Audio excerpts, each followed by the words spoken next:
Good morning, dear friends, and the world of sports medicine and my sports sciences colleagues, coaches, the athletes. Today, we will be discussing a very important topic called as process-driven return from sports injuries.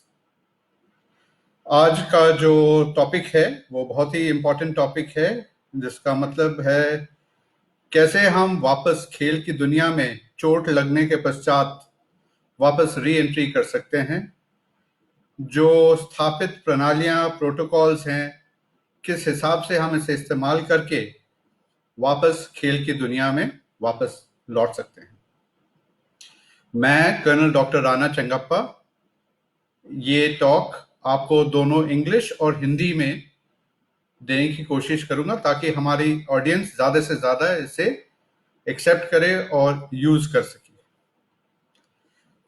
सबसे पहली चीज़ जो मैं आप सबको बताना चाहता हूं कि अगर हम स्पोर्ट्स खेलते हैं तो हमें स्पोर्ट्स इंजरीज एक्सेप्ट करना ज़रूरी है। क्यों एक्सेप्ट करना ज़रूरी है? क्योंकि स्पोर्ट्स नॉर्मल से एक कदम ज़्यादा है। Friends, if we are to accept sports, if we are to be a sportsman and if you're going to play, we need to accept injuries. Injuries is a part of sports. And once we accept that, then dealing with a sport becomes easy. अगर हम ये accept करते हैं कि हाँ भाई चोट लगना एक लाजमिया बात है दुनिया में, तो फिर हम से भी निकलने में आसानी मिलेगी और थोड़ा सारा हौसला। Why do I say sports is a little way? Because generally in sports we see a lot of overuse. We see a lot of repetitive injuries. And when there is a fracture, I feel lines for treating are far more easier than when there is an overuse. See, not normal.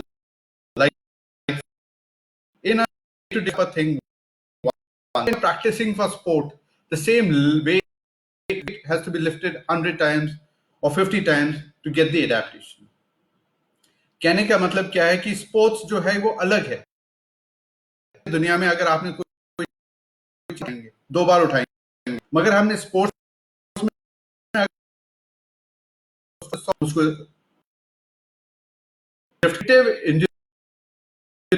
Injuries हम लोगों को use injuries जैसे चोटें लगते हैं, accidents होते हैं।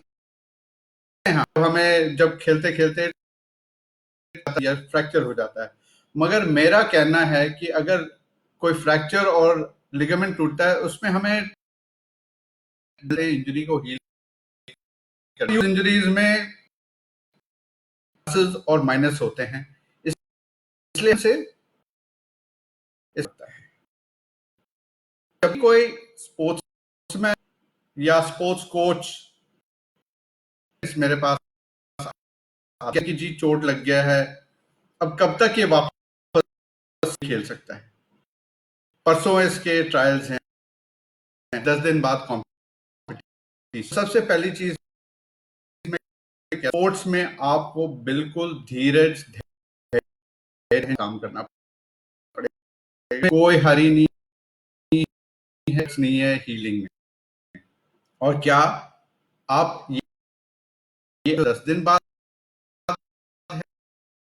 10-15 साल की मेंटेन करना चाहते हैं स्पोर्ट्स में? What do that is when comes to me or coach comes to me and says I have to play, I have a week, can I be for it? You have to be there when you're dealing with a sports injury, because do you want competition or do you 10 to 15 years. Because एक ले competition, short competition, not chronic injury, the problem that I am having able to recover. So we come to the having this talk is that the process of recovering from an injury has to be processed. It has to be according to protocols. We have to do repeated go from one the second phase, third phase, and what are those phases? तो दोस्तों जो talk है इससे संबंधित है कि अगर हमने खेल वापस जाना है तो विधियां और स्थापित प्रोटोकॉल हैं जिसके हिसाब से हम कदम करते कि हम लौट जरूरी चीज है हम लोग प्रोटोकॉल जो बनता है इससे मतलब एक स्पोर्ट्समैन को होता है to say in we need to give a call for a recovery sportsman there has to be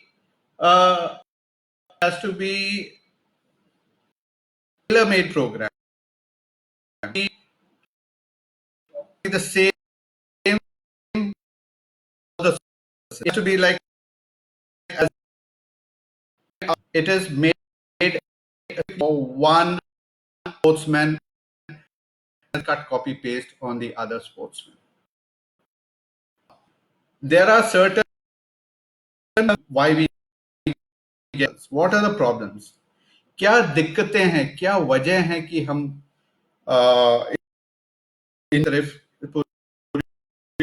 बाहर नहीं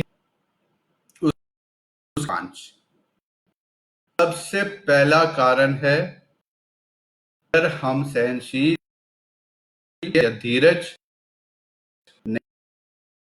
नहीं करेंगे स्पोर्ट्स से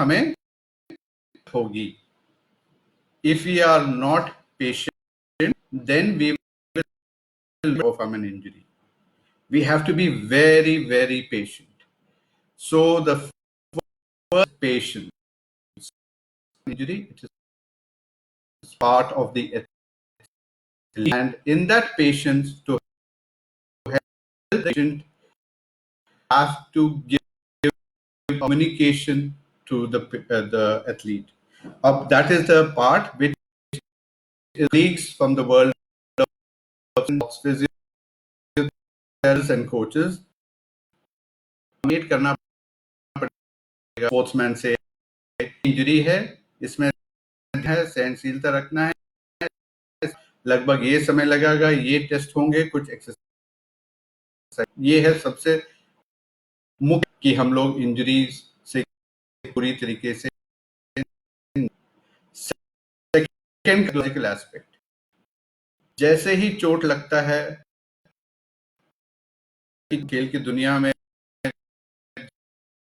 फिर भी मुझे चोटें लगती है ये अनेक बातें हमारे जहन में आता है कि क्या हम पूरी तरीके से मैं फिट होके खेल सकता हूं क्या मेरे पोजीशन सही रहेगा क्या मुझे टीम से तो नहीं इस वजह से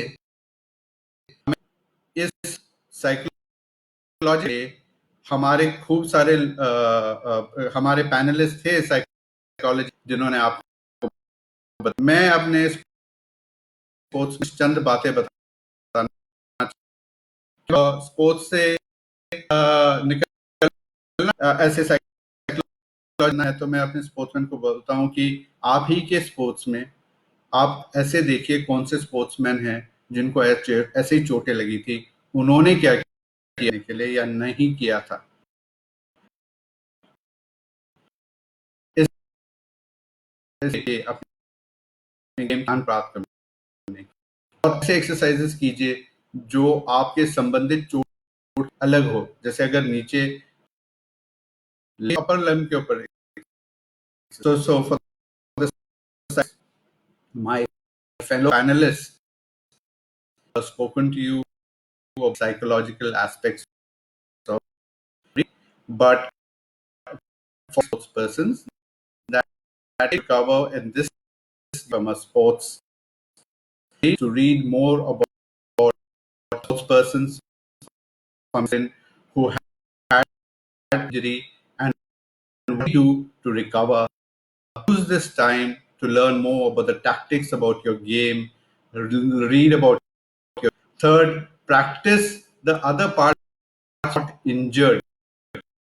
Use practice those, for example, if you have a low leg, practice do strength training of the upper part. Reason why it will recover. So पहला हमने बताया पेशेंस या धैर्य ना होना, दूसरा साइकोलॉजिकल पार्ट, तीसरा एक मुख्य वजह है कि रिहैबिलिटेशन कहाँ पे ये हम लोग कर सकते हैं, फैसिलिटीज ना होना ये एक वजह है। तो इसके लिए हमें ये ढूंढना पड़ेगा कि जहां आप उसके आसपास कहाँ आपके पास स्पोर्ट्स फिजियोथेरेपिस्ट हो या डॉक्टर इस इंजरी से बाकायदा किस हिसाब से एक्सरसाइजेस करने। ये टॉक का है, ये समझिए रिहैबिलिटेशन जरूरी कंप्लीटली स्पोर्ट्स कवर होने का। ये मकसद ये कि स्पोर्ट्स इंजरी तब तक सही नहीं होगा प्रॉपर रिहैबिलिटेशन, कंप्लीट रिकवरी नहीं करेंगे। चौथी चीज है न्यूट्रिशन। इसमें हमारे बाकी पैनलिस्ट ने को इंफॉर्मेशन दिया है कि इंजरी के लिए रिकवर करने के लिए which are the good dietary foods and some supplements which you can take. और पांचवा कारण जो हम लोग स्पोर्ट्स नहीं कर सकते हैं वह है ये खेल से पहले जो हमारे एक फेलो पैनलिस्ट ने भी pre participation, you have to have a pre-participation screening to see that you have what are the structures of your sport which need to be strengthened for your sport. So in a pre-participation, the shoulder movements are correct. Are the shoulder muscles strong enough? Are your lower limb strength good enough? Are you jumping? Is there any issues with the range of motion or flexibility? And तो what खेल के जो training के competition से पहले जो आपकी training schedule जो शुरू होने वाला है, कैंप शुरू होने वाला है, शुरू होना चाहिए, एक प्री पार्टिसिपेशन स्क्रीनिंग होनी चाहिए कि क्या आपके कोई मसल चोट या कोई खामियां है जिसके ऊपर पहले से हम, ताकि हम इंजरी से। तो हमारे 5 जो मुख्य कारण है जिससे हम इंजरी से हम करते हैं, सबसे पहले कारण है पेशेंस या धैर्य या सहनशीलता नहीं होना, या हम लोग अपने तरफ से अपने पेशेंट को अपने स्पोर्ट्समैन को कम्युनिकेट ना करें कि टाइमलाइंस और क्या क्या होगा आपकी इंजरी में। If you are not been able to communicate with our athletes that how much time and how it's going to recover. Second is the psychological aspect, very aspect which we need to tackle to get rid of. Third is proper rehab. Fourth is proper nutrition, and fifth is to have a pre-participation screening. All these factors help in recovering from well. Now we the next part, which are rehabilitation. Now, some textbooks say 3, some say 5, some say 4. I generally go by a 5 phases of rehabilitation, and I feel that the rehab program has to be very, very individualized, specific to a sports person, and that individualization and specific only come when we do regular monitoring when you're going rehab. कहने का मतलब है मैं 5 rehab के phases Facebook में 3 कहीं, और इस है कि जो प्रोग्राम बनाते हैं वो इंडिविजुअल, वो हर खिलाड़ी के लिए, और हमने उस खिलाड़ी को और स्पेसिफिक इंडिविजुअलाइज बनाने के लिए बार बार चेक करते रहना पड़ेगा, तब जाके हमें कि हमारा जो प्रोग्राम है वो चल रहा है या नहीं. So it's a tailor made. जैसा होता है शर्ट हर प्रेमी का अलग होगा, उसी हिसाब से प्रोग्राम भी होगा. जो स्पोर्ट्समैन, अभी हम 5 फेजेस के बारे में बात करेंगे, और इस 5 फेजेस में सबसे जरूरी चीज है कि को बीच आईपैड के द्वारा वो फेजेस दिखाऊंगा, और उस फेजेस में मैं अपने खिलाड़ी और कोच के लिए बताऊंगा कि संक्षेप में समझू. कुछ मैं टिप्स दूंगा मेरे स्पोर्ट्स फिजियोथेरेपिस्ट कोलीग्स के लिए, और मैं क्षमा चाहूंगा कि अगर आपको मूवमेंट करके दिखाऊंगा, कोशिश करेंगे कि हम ज्यादा आपको इस चीज से हम इंफॉर्मेशन दे सकें.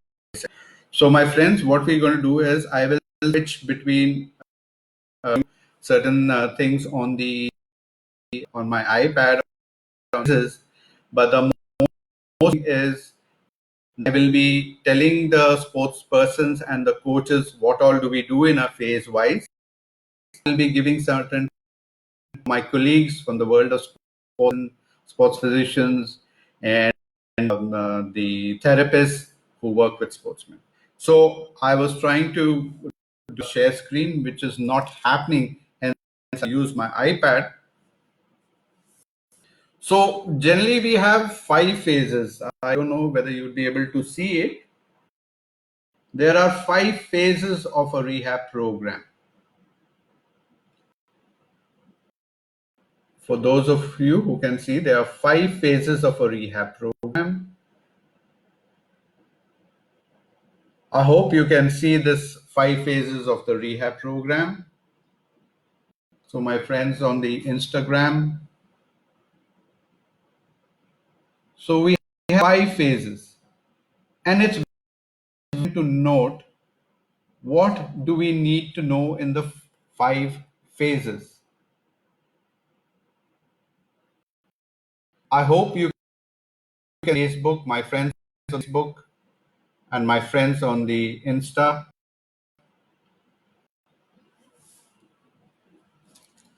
Some of my friends are saying it's coming as a mirror screen. So let's not confuse the issue. There are 5. Okay. Now, first and foremost, what we should understand is generally 5 phases लेके चलते हैं हम लोग. अब 5 phases में क्या होता है?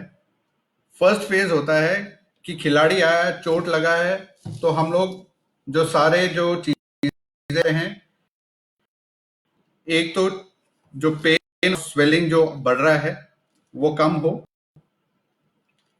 टिश्यू प्रोटेक्टेड रहे, और हीलिंग स्टार्ट हो जाए.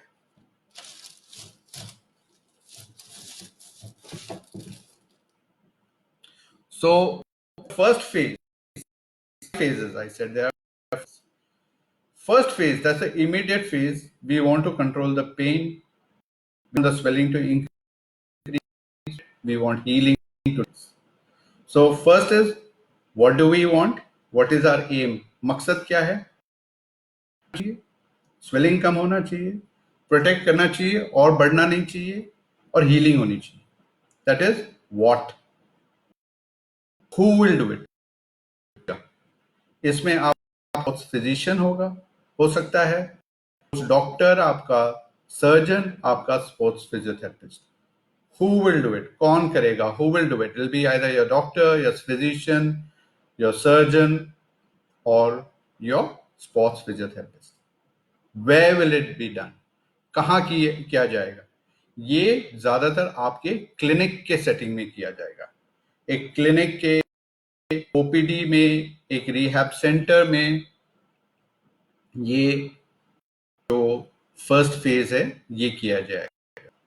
इसमें क्या क्या किया जाएगा? What all will be done? How will it be done? इसमें क्या किया जाएगा और कैसे किया जाएगा? इसमें आपके फिजियोथेरेपी के मोडालिटीज किए, ultrasound, TENS, IFT, hot pack, cold packs, ये सारे किए जाएंगे. कुछ दवाइयां दी जाएंगे, हो सकता है कुछ इन्वेस्टिगेशंस जैसे एक्स, ये सब इस इमीडिएट फर्स्ट फेज में करेंगे. इसमें ध्यान देने वाली बात, अगर सर्जरी के बारे में हम लोग बात करते हैं इस फर्स्ट फेज में, हमने देखा और यस हमें पता है कि इस केस में होना ही होना है, फिर बहुत जरूरी है कि सर्जरी से पहले भी हम प्री रिहैब करें. Dear friends, in this very first phase, decision has been taken that this is a broken ligament. It has to be fixed via surgery. Then we have to undergo some amount of pre-rehab. I'll give you an example. Say, suppose we have a sportsman with an ACL torn. It's a grade 3 ACL complete rupture. I would recommend that first you work on reducing the pain, the swelling, get complete range of motion, strength of the thigh muscle for the surgery. Only then goes into the surgery. क्या मतलब हुआ? अगर जैसे ligament टूटा है, हम sure हैं हाँ भाई होना ही होना है. There are certain cases we understood that there has to be a surgery. Then what is, हमें क्या करना है? Pre rehab. जैसे ACL जो घुटने के लिगामेंट के अंदर जो टूट जाता है, जो रोक के रखो घुटने को, घुटना निकल जाएगा बाहर, वाले सर्जरी में सबसे पहले आपको काम करना पड़ेगा पेन, सूजन कम हो जाए, रेंज ऑफ मोशन, घुटना पूरा बेंड और सीधा हो जाए और ताकत आ जाए, तब जाके हमने सर्जरी करनी है. ये जो जैसे ACL जो लिगामेंट जब टूटा है, ये इमरजेंसी नहीं है कि सर्जरी करनी है. First we have to undergo pre rehab. Even for a shoulder, there's a shoulder injury, wait for the shoulder to set, do some amount of exercises, rehab, pre-rehab before going into the phase of surgery. So in these cases where we need to go in for a surgery, pre-rehab is important. The second phase हो गया, हमने swelling, healing भी start हो गया, हमने देखा भाई सब ठीक है, तो वी गो सेकेंड फेज में हम जाते हैं. सेकेंड फेज मतलब हो गया इमीडिएट रिहैब. इमीडिएट रिहैब में क्या करेंगे? बहुत जरूरी चीज, रेंज ऑफ मोशन कंप्लीट हमने एस्टेब्लिश करना है, न्यूरोमस्कुलर कंट्रोल, दो चीज है. सो फिर से हमने बोला व्हाट, हु, वेयर, हाउ. कौन करेगा, कहां करेगा, कैसे करेगा, कौन. सो सबसे अभी हमने फेज 2 मैंने बोला, इमीडिएट में हमने दो चीजें हमने बोला, हमारा लक्ष्य, हमारा aim, our aim is two things, range of motion and neuromuscular control. You have to get the range of motion and you have to do neuromuscular control. Neuromuscular control का क्या मतलब है? Neuromuscular control का मतलब है balance and proprioception.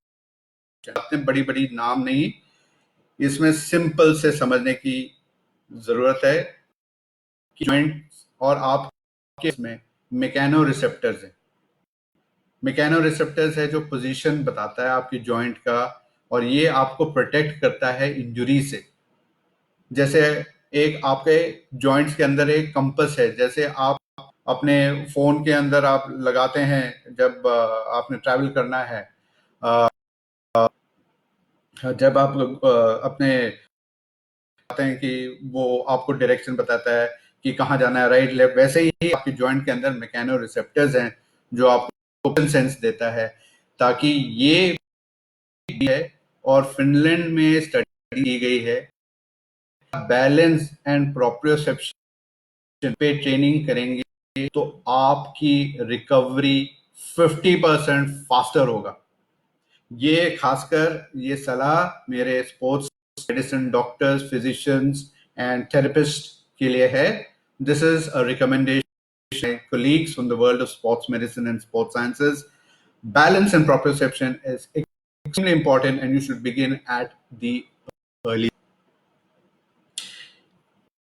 Phase के दौरान। जो ये इमीडिएट फेज है, ये एक बहुत ही इंपॉर्टेंट फेज है मेरे फेलो कोलीग्स, कि आप फंक्शनल कीजिए। check the whole functional unit. What do I check unit? Checking the whole functional unit is, say suppose someone has an ankle injury. Don't get fixated on the ankle. His knee, check on the hip, check on his glute muscles, see the range of movement of his hip, see the range of movement of his knee, see do we have any muscle imbalances, some weaknesses. Do not focus your attention only on that injured joint. In fact, मैं अपने अपने जो साथियों को बताना चाहता हूं कि अगर कोई भी जॉइंट में चोट लगी है, आप उस जॉइंट पे फोकस मत कीजिए। आपने पूरे फंक्शनल यूनिट को चेक करना है, ना केवल उस जॉइंट को जिस पे चोट लगी है।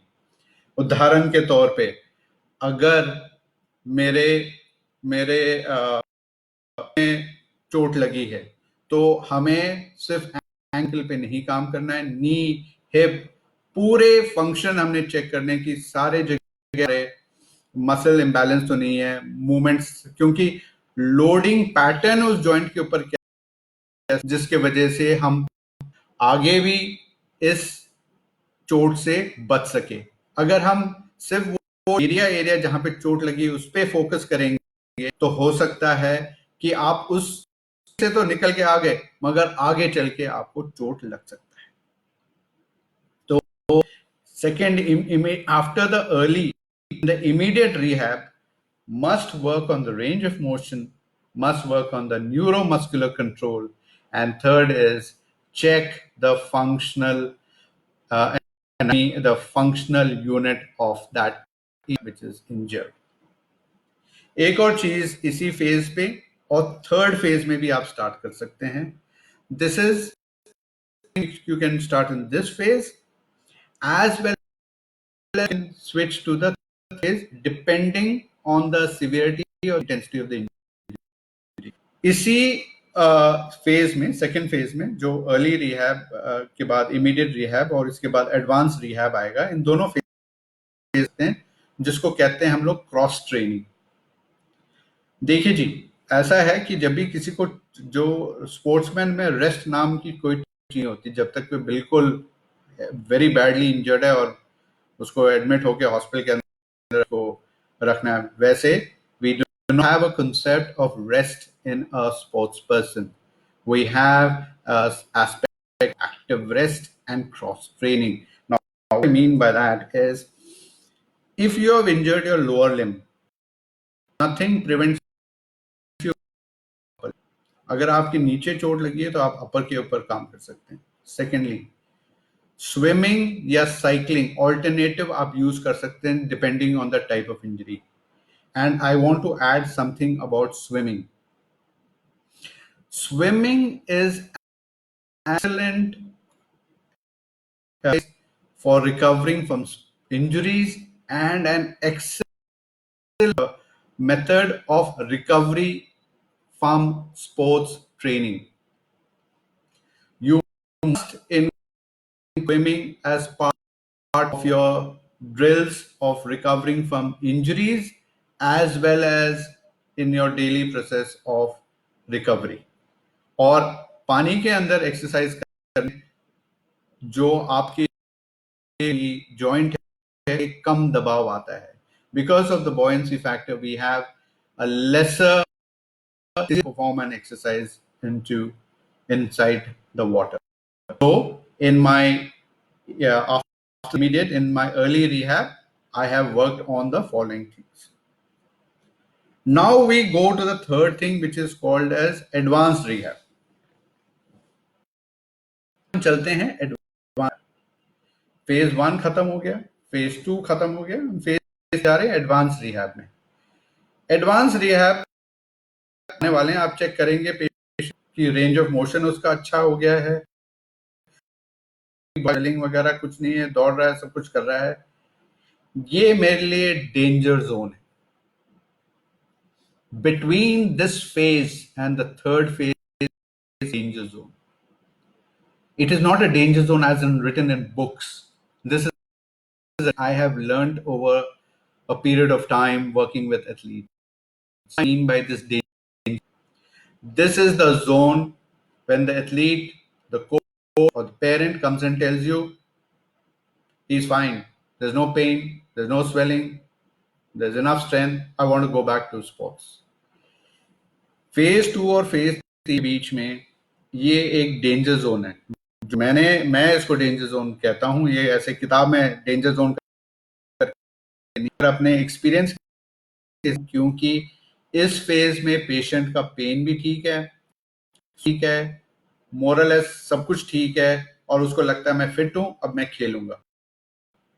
और कई जगह जहां आपको अपने प्रति पेशेंट और उसके जो भी रिलेटिव्स हैं वो कहते हैं जी इतने सेशन हो गए, अब तो हम ठीक हैं, अब हम खेलना स्टार्ट करेंगे। मैं इसलिए कहता हूँ ये सबसे बड़ा डेंजर जोन है क्योंकि आप स्पोर्ट्स मैन है, स्पोर्ट्स लेडी है, स्पोर्ट्स पर्सन है, आप नॉर्मल पॉपुलेशन नहीं है। आपके लिए फिट होना, स्वेलिंग, थोड़ा बहुत स्ट्रेंथ वो इनफ नहीं है। आपके स्पोर्ट्स के डिमांड और हैं, आपको चाहिए, आपको फुल स्ट्रेंथ चाहिए, कोऑर्डिनेशन चाहिए, आपको जंपिंग पूरी तरीके से गेम के लिए।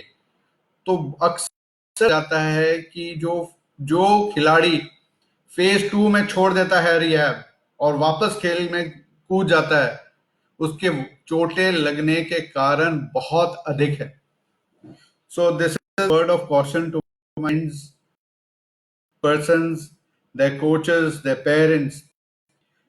Do not be in a hurry to re-enter sports after getting relief from pain and swelling and feeling better in the joint and able to run. You have to undergo the fourth phase, the advanced phase for a sports person, not only restricted relief from pain and a little bit of strength and range of motion. He has to go through the entire drills of getting fit for his sport, what his sport demands. So therefore, I call this the danger zone. This is the reason when your player will come back and say, "Sir, मेरा injury ठीक ही नहीं होता, मेरा injury हो रहा है।" ये इसलिए होता है कि आप फेज के बाद आपको लगता है मैं ठीक हो गया हूं और आप जल्द में हैं वापस गेम जाने के लिए। So this is a word of caution for all my friends from the sports world and colleagues. This is the time when you have to communicate with and his parents or his coaches that please do not rush. We have to go into the phase 3. Otherwise, his chances of a re-injury and becoming a chronic injury are very high. इसके बाद हम phase 3 है। Phase 3 में होता है कि आप अभी कौन करेगा, कहां करेगा, कैसे और कौन कौन इसमें इन्वॉल्व होंगे। अभी हम लोग बेटर हो गए हैं तो आपका स्पोर्ट्स फिजियो भी कर सकता है। Sports physio, trainer, strength and conditioning, they have to come in your phase 3 Now we're going in for advanced, we're going into advanced rehab. We're getting basic sports fitness and conditioning. So for basic fitness and conditioning, people now have to move out from the clinic. You have to go into outdoor gymnasiums and start fitness for sports and get and condition. अब हम चलते हैं third phase में. होता क्या है third phase में? आपका athletic trainer, strength and physiotherapist काम करेंगे, और हो सकता है हम बाहर आउटडोर में काम करें, क्लिनिक से हट के काम करें, क्योंकि अब हमारे ड्रिल्स हैं टोटल स्ट्रेंथ, आपका sports fitness, basic strength, conditioning, speed, coordination, ये लाना, ये हमारा फेज. इसके बाद हम फेज फोर करते हैं स्पोर्ट्स स्पेसिफिक ड्रिल्स. अभी हो गया स्ट्रेंथ, स्पीड, कंडीशन, एजिलिटी भी आ गया है. Now start sports specific drills. Now you introduce sports specific drills which are non-contact sports specific drills. अभी आप ड्रिल्स कंटिन्यू कीजिए, मगर नॉन से. अगर बॉक्सर है, अभी आप बैग पे ले जाइए, पैड पे ले जाइए. अगर वो हॉकी खेलता है तो उसको स्टिक और बॉल के साथ कोन्स पे ड्रिल्स कराइए, मगर कॉन्टैक्ट मत कराइए. So in the fourth we go into advance conditioning. We go into very training for my dear friend medicine and sports physiotherapy field. This is the time to start doing open kinetic drills, heavy trampoline exercises, and all these exercises should be combined, and let them start off with their sports specific drills in your phase 4. Finally to phase 5. Phase 5, return to play. अभी हमने वापस खेल की दुनिया में जाना है. क्या करेंगे इसमें? पहले, सबसे पहले आपका डॉक्टर या सर्जन या फिजिशियन या sports physiotherapist injury status check करेगा. Yes, the injury is healed, completely healed, everything is fine, is ready to go into sport. Now the sports specific जो टेस्ट होते हैं वो लगाए जाएंगे, which is your sport, they are test specific to your sports skills test. The doctor and the physio has his set of tests. They do all these tests and need to return to play. Return him into in a graded phase session. First, you can start off with 15 minutes or 20 minutes play with his colleagues, and gradually over 2 to 3 weeks, reintroduce him back to his complete game. Actable, दोस्तों के साथ, teammates के साथ हल्का competition, 15 minute, वापस खेल की दुनिया में आप ले जा सकते हैं. अभी मैंने तो बता दिया 5 चीजें, 5 phases. आपको लगा होगा अरे ये तो बहुत लंबा चौड़ा है. I have told you 5 phases. You might think, oh, there is so much. There is generalized conditions, sport turn to play. It sounds, but they depend when are you ready. It might take 2 weeks, it might take 8 weeks, and therefore you have to continuously monitor your sports person during the recovery. ये जरूरी नहीं है कि अगर आपको लगता है कि जो आपका कोई जो एक जैसे अगर अच्छा हो रहा है तो उसके ऊपर ज्यादा वर्क कर सकते हैं, आपका स्ट्रेंथ ज्यादा हो रहा है तो आप इसको एक डिश की तरह इधर उधर आप मिक्स कर आप उस चीज के ऊपर वर्क कर सकते हैं. You can to do this drill depending on the progress. उस जो फेजेस को कंप्रेस कर सकते हैं, बढ़ा सकते हैं बेस्ड ऑन. कोई ये नहीं है कि फर्स्ट फेज इतने दिन चलेगा, सेकंड फेज इतने दिन चलेगा, थर्ड फेज. ये आपके स्पोर्ट्स फिजियोथेरेपिस्ट, स्पोर्ट्स फिजिशियन बार बार आपने चेक करना है, तब आप डिसाइड कर सकते हैं कि ये वाला फेज मेरा कब होगा, दूसरा वाला फेज मेरा कब होगा. So what I am trying to say is that The very, very important part of your progression is based on how you monitor it. What I do setting when I work with my sports persons who are injured and my team of sports physios is we check after every 2 weeks. Why do you do a check after every 2 weeks? हम हैं ये check हर 2 हफ्ते बाद. हम इसलिए करते हैं ये चेक हर 2 हफ्ते बाद प्रोग्रेस नोट करने के लिए. नंबर 2, अगर प्रोग्रेस नहीं हो रहा है, यही मौका है चेक करने का क्यों नहीं हो रहा है. और टेस्ट करने की जरूरत है, कोई एमआरआई, कोई ब्लड करने की तो नहीं. ये हमें देता है कि नेक्स्ट फेज जाने के लिए. So why do I do a check and with my sports person and my team of sports physios is we have a mandatory check after every 2 weeks, and why we do it is to note the progress. Second, if he's not improving, review it. Does he need another investigation? Does he need a blood test? Does he need an x-ray? Does he need an MRI? Are we going wrong somewhere? You take a call on whether he has to go into. One of the things which I want, which is very interesting, एक चीज जो मैं आपको दिखाना चाहता हूं, फिर से मैं क्षमा चाहूंगा कि ये मुझे आपको आईपैड के थ्रू ही दिखाना पड़ेगा, और वो है कि ग्राफ है. I will come to the. इस ग्राफ में आप देखेंगे हर स्पोर्ट्समैन को लगता है कि ये है मेरा रिकवरी, यहां से स्टार्ट, मगर ऐसा होता नहीं है.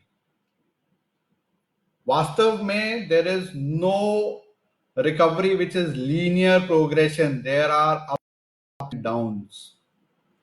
Please understand, all my colleagues, my coach friends, my sportsmen and sports ladies, there is no linear progression of injuries. There is always ups and downs.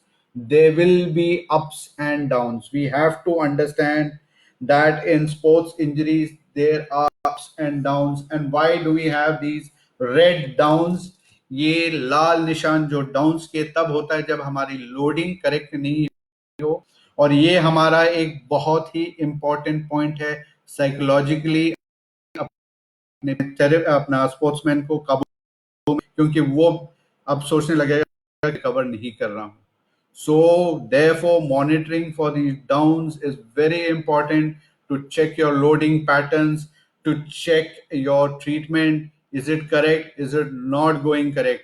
Therefore remember, there is no linear progression. सीधा नहीं होता है. Up, recoveries and progression is always up and down. If there is a green, it is correct, your treatment is going correct. If there's a red, please check. Psychological, communicate, check everything. Now, having we have realized that all this is working very well, and our patients are ready and all, and colleagues and friends from the sports medicine and sports physiotherapy facility would be asking me, or would be thinking, this is my experience. What do you feel it? Do you go through something different? मेरे दो जो sports medicine के field के हैं, sports physiotherapy के field के हैं, athletic trainers हैं, वो और कुछ कोचेस और हमारे कोचेस और स्पोर्ट्समैन सोचेंगे कि डॉक्टर साहब आप क्या करते हैं, आप भी ये सारे स्पेशल रिकमेंडेशन थोड़ा सा years gathered do is reviewing my cases every 2 weeks, and when I feel at 6 to 8 weeks the sportsman looks good, and my sports physiotherapist is also telling me I worked on balance proprioception, I've done agility, I've done some plyometrics, I've done everything, he looks okay, go ahead, use the field of sport at 50%.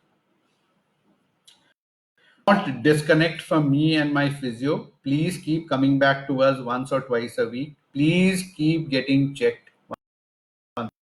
कहने का मतलब है लोग क्या आप ये करते हैं या कुछ और आप करते हैं. मैं क्या करता हूं कि एक तो मैं हर 2 हफ्ते में अपने पेशेंट को चेक करता हूं कि प्रोग्रेस क्या है.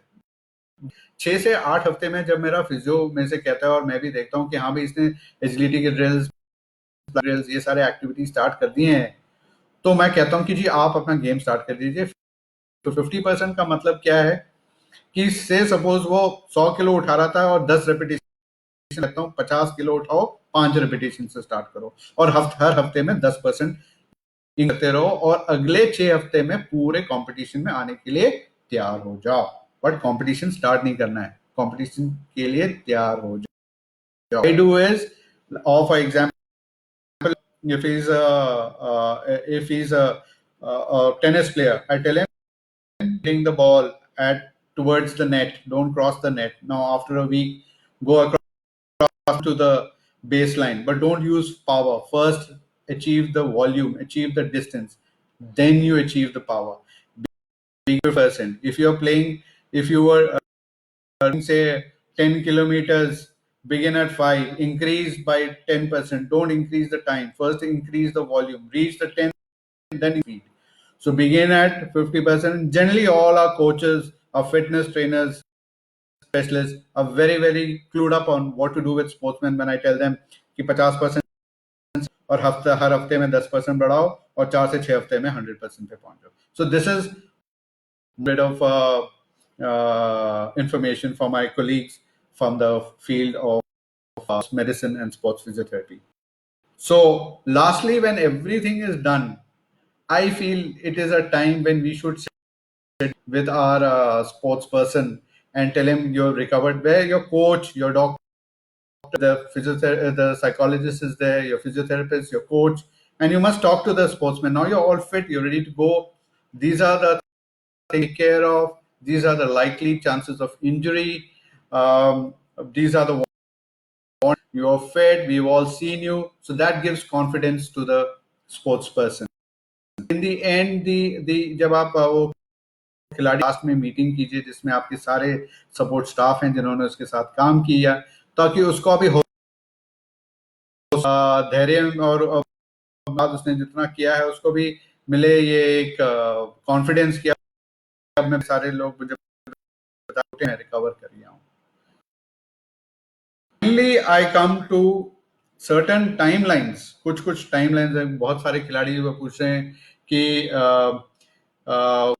कहना चाहेंगे कि भाई मेरे कंधे में चोट लगा है, मुझे कितना टाइम लगेगा, मेरे घुटने में मेरा हैमस्ट्रिंग पुल हो गया है, मेरा पुल हो गया है, मुझे शिन स्प्लिंट्स है, मेरे टीबिया में पेन है. तो लगभग हम लोग माइल्ड से लेके अगर सिवियर सर्जरी वाले केसेस की बात नहीं कर रहा हूँ, सर्जरी में सर्जन के साथ टाइमलाइंस, आउटकम ऑफ सर्जरी वो हमने देखना है. We are not talking about lines right now. I'm just telling you about what we see in the sports field. Remember, 82% of all sports injuries do not operative intervention. This is international literature. 82% चोटें में operations की जरूरत conservative management से ठीक हो जाता है. और मैं उन केसेस के बारे में बता रहा हूँ कि mild to moderate, mild to severe, क्या जैसे शोल्डर रोटेटर कफ, कितना हफ्ते से 8 हफ्ते.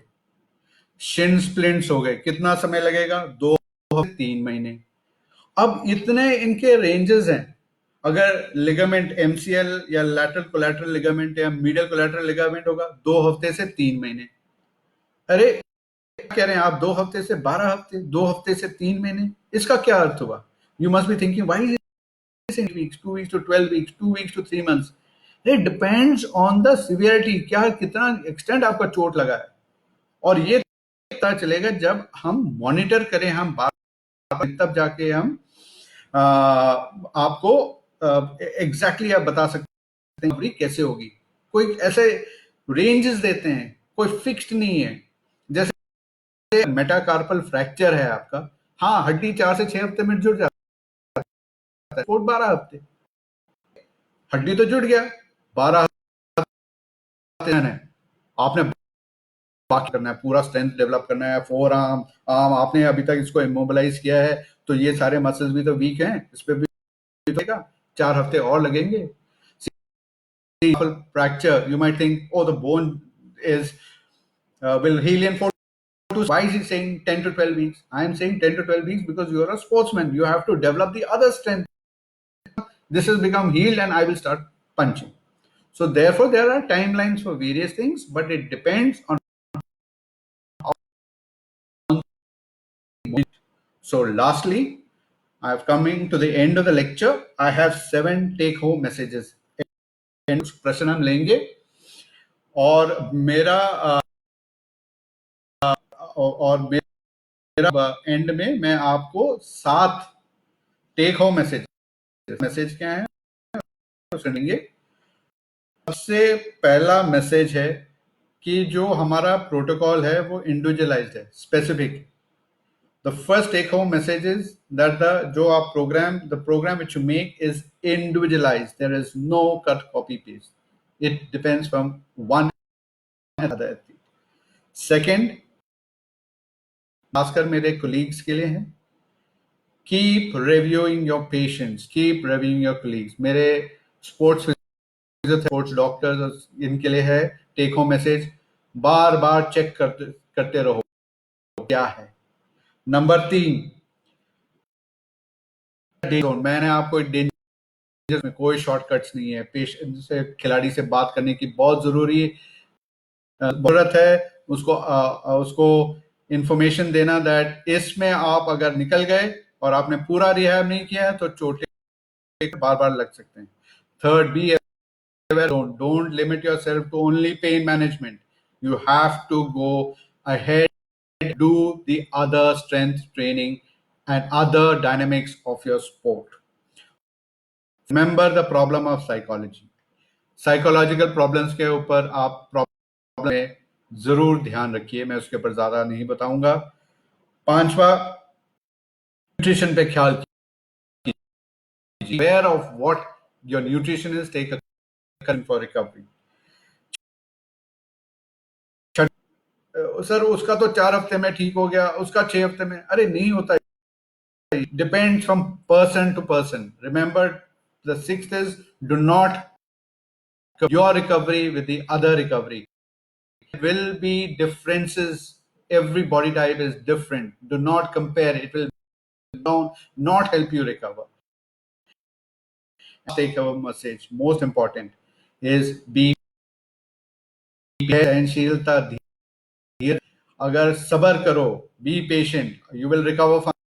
You follow the protocols, follow the guidelines, recover from the injury. If you do shortcuts, see that you will recover completely and you are likely to injure yourself again. और अंत में मैं अभी कुछ लेना चाहूंगा, अगर आप पूछेंगे। मेरे फेसबुक के काफी दोस्तों ने लिखा है कि ऑडियो में भी अभी भी प्रॉब्लम हुआ है।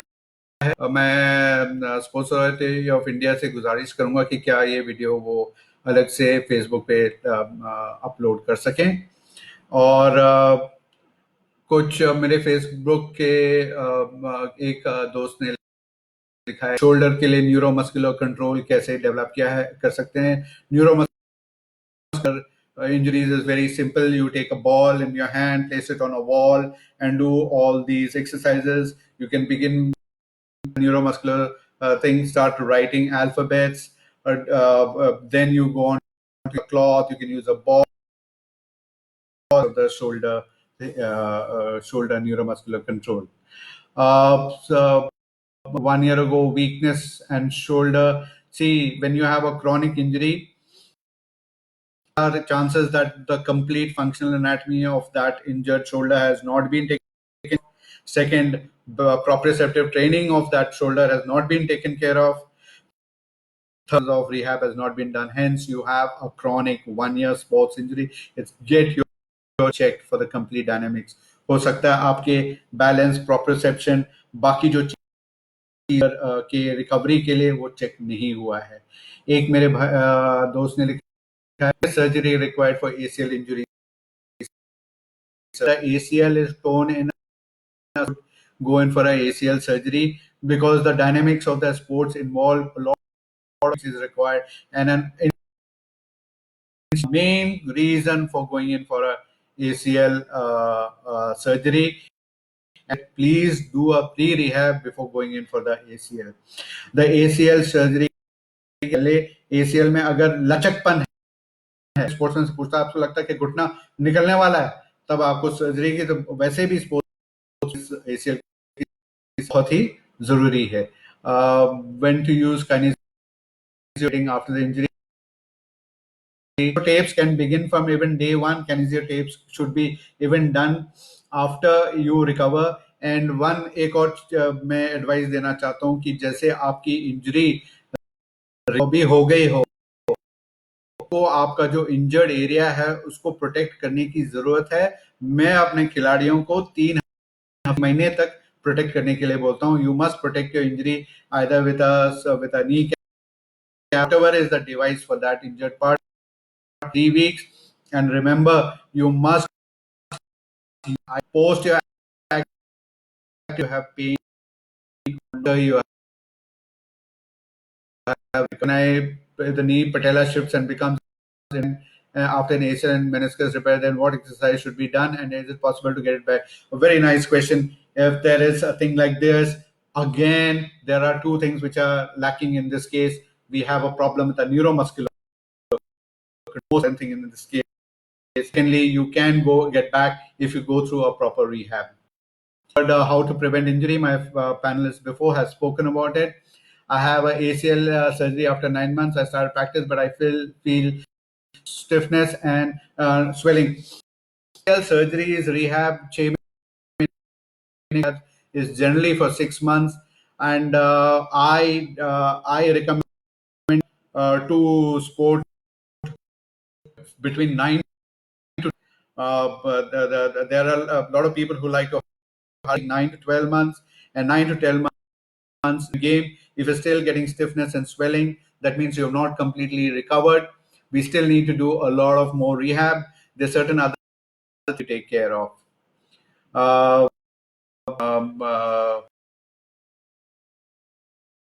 मोड़ के बैठने लास्ट में पेन होता है. That means he is talking about कि मेरे injury, he cannot bend his meniscus is continuously still most likely the posterior horn. He has to undergo a little bit of rehab, and if it doesn't work, if that meniscus does not rehabilitate in 4 to 6, then please you'll have to undergo an arthroscopic repair. So generally, even if I tell them 4 to 6 weeks rehab. If it's a failed rehab, there's nothing like a fail होता है. और भी अच्छी तरीके से prepare हो सकते हैं सर्जरी के लिए भी. सर हैमस्ट्रिंग में इंजरी हुई थी 7 साल पहले. कैरियर फिनिश हो गया. स्कार टिश्यू है हैमस्ट्रिंग में. स्पीड वर्क नहीं हो पाता. रेपिटेशन नहीं हो पाता. Again it's a very very sad story that injury 7 years back with a scar tissue. तो आपके स्कार टिश्यू में अलग अलग तरीके हैं. उसको थेरेपी थेरेपी और PRP भी आ गया है. उसके साथ साथ अगर हम रिहैब लें तो हम हो सकता है आपको पूरी तरीके से रिकवर करा दें. ये स्कार टिश्यू क्यों आया है? ये स्कार टिश्यू होने का एक और यही एक वजह है जो मैं आप लोगों को समझा रहा था कि अगर आप जल्दबाजी करेंगे, आप सेकंड फेज से थर्ड फेज पे नहीं गए, आपने डायनामिक स्ट्रेंथ ट्रेनिंग नहीं की, आपने अप्लाई किए, स्पोर्ट स्पेसिफिक ड्रिल्स नहीं किए, तो आपकी इंजरी पूरी रिकवर नहीं होगी. आप क्रॉनिक इंजरी में जाएंगे, दोबारा आपको इंजरी होने के चांसेस हैं. I think I have taken a session 1 hour. It's been a wonderful session for me, and questions, and I would certainly answer all those questions, and we shall try to answer them by sending on the Insta. Also, I thank you very much for having participated in it, and I of India, Ministry of Youth and Sports Affairs, how having given me